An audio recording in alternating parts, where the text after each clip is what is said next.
Welcome into the WHHI Daily News. Hope you survived the first part of the holiday season. I'm Bob Stevens. We're trying to bring you more Lowcountry news more often. Beginning with back to school. Let's get back to school with some good news. There may be some issues with other county leaders, but School Superintendent Frank Rodriguez has just skated through a 5th annual evaluation from the school board with a highly effective ranking, scoring over 3.5 on a 4-point scale. His best scores were in financial oversight, maintaining the highest bond rating of any district in the state, and actually covering district expenses under budget. More than half of Beaufort County schools were ranked excellent or good in the latest state report cards, and Beaufort County teachers are the highest paid in the state for the 3rd straight year.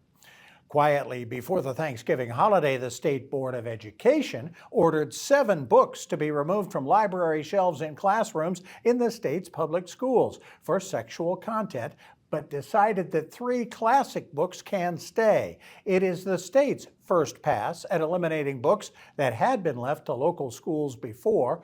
5 of the 7 books banned by the state were considered okay by Beaufort County reviewers, but now have to be removed. 4 of the banned books were authored by Sarah Moss, as were Damsel by Elena Arnold, Ugly Love by Colleen Hoover, and Normal People by Sally Rooney. The 3 classics that can still be read in public schools are George Orwell's 1984, Shakespeare's Romeo and Juliet, and Harper Lee's To Kill a Mockingbird.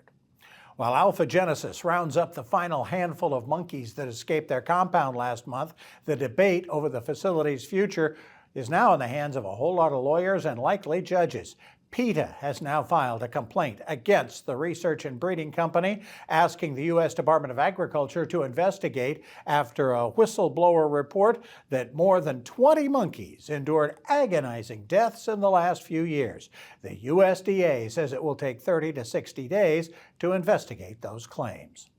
Marion Bowman and other residents of the state's death row will get to stay alive at least through the holidays. The state Supreme Court issuing an order saying the court will not sign the next death warrant until after the first of the year. The justices could have issued a death warrant for Bowman that could have been carried out as soon as this Friday. 2 inmates have been put to death recently after a 13-year hiatus. 4 other inmates are all out of appeals.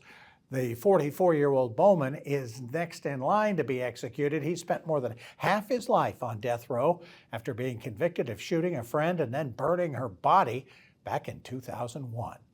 And there are 17,000 registered nonprofits in South Carolina, so being picked among the top 10 is pretty big stuff. The South Carolina Secretary of State's annual Angel Awards are being handed out. One of them goes to Hilton Head's Sea Turtle Patrol, which supports turtle nesting and hatching activity on the beaches of the island. Something that caught the Secretary of State's eye was the organization's 96% rate of getting contributions directly focused on sea turtle conservation.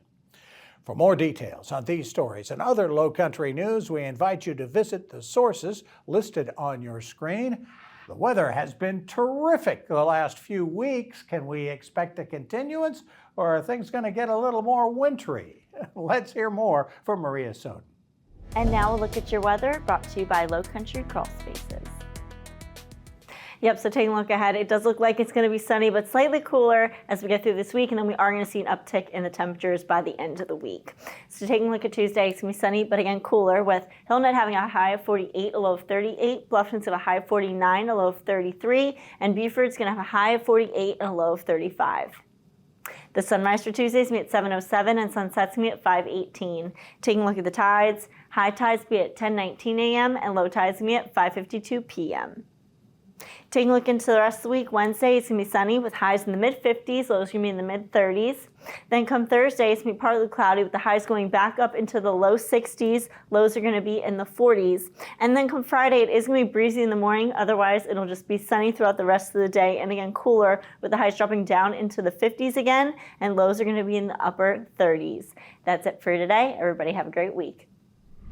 Thanks a lot, Maria. When we come back, we're going to talk about how busy the Hilton Head Bluffton Chamber of Commerce is and therefore all the businesses on the island and off island, as we head through a whole series of Small Business Saturdays and more holiday fun.